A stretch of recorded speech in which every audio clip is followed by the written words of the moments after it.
Everybody's laughing. I haven't done it for because I'm a guy. It's cute. Morning. Today, Congress will send to me for my signature the first balanced budget in a generation.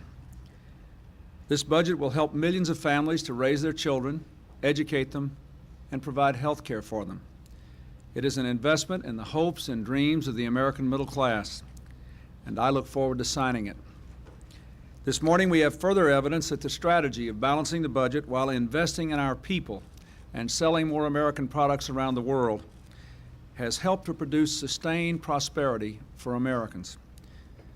The new figures indicate 4.8% unemployment in July and 316,000 new jobs. Our economy is growing with the lowest unemployment in 24 years. This economic rebirth is due to many things. First and foremost, the hard work and productivity of American businesses and American workers, the spirit of American entrepreneurs, the diligence of the Federal Reserve. But there is no doubt that the economic strategy we put in place in 1993 created the conditions for the extraordinary private sector growth we have all witnessed. The day I took office, the deficit was $290 billion. Today, even before the budget agreement, it had been reduced by 80%.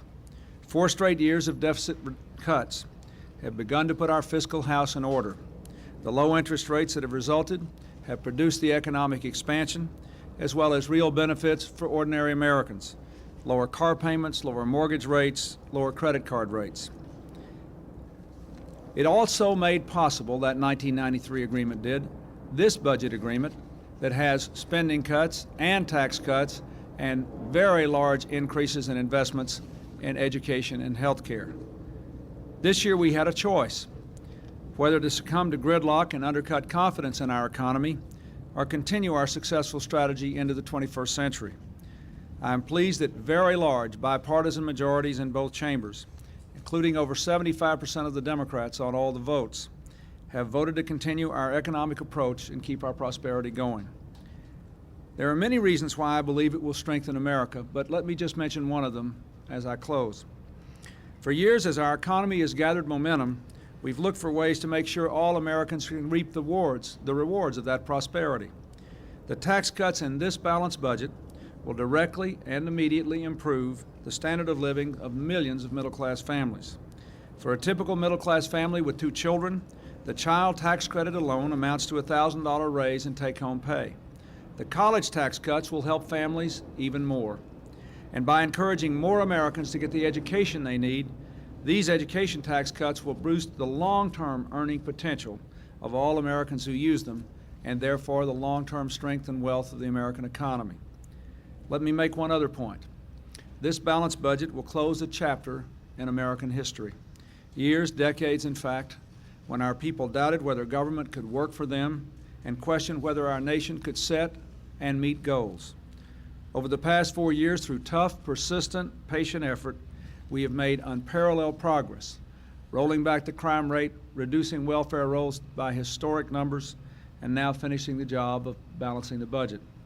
All Americans can be proud of what has been accomplished. But let me say, too, that we know there are still challenges we have to meet to fully prepare our people for the 21st century.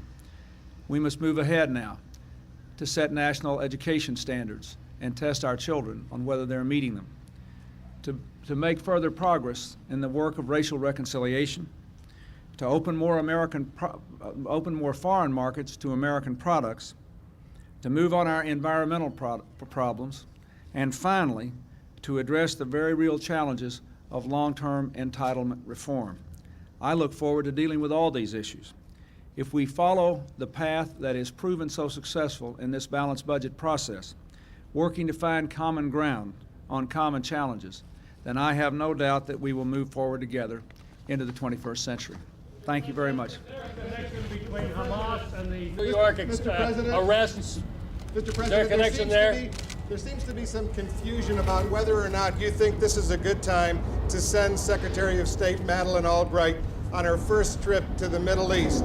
Could you tell us where that possibility stands and the level of cooperation between the Israelis and the Palestinian Authority? And if you could, what, if any, connection to the Middle East, to the Jerusalem bombing, occurred in New York yesterday with this foiled bombing plot?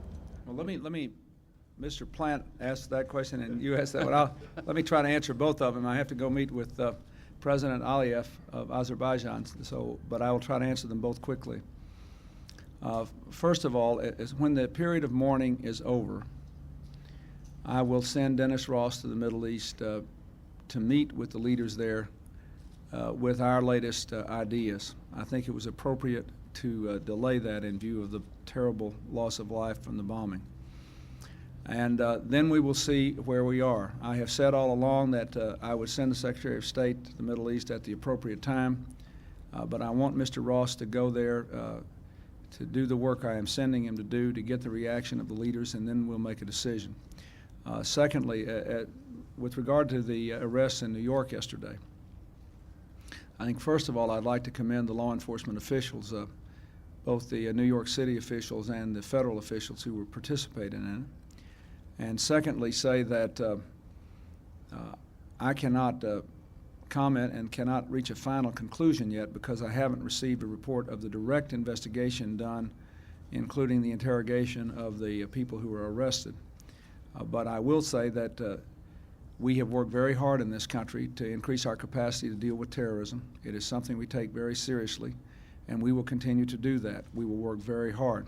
But I think it's important not to reach conclusions before we have ironclad evidence to support them. The main thing we need to do is to thank the law enforcement officials for what they did and to continue to heighten our vigilance and our capacity to deal with such matters. Thank you very much. What do you say to those?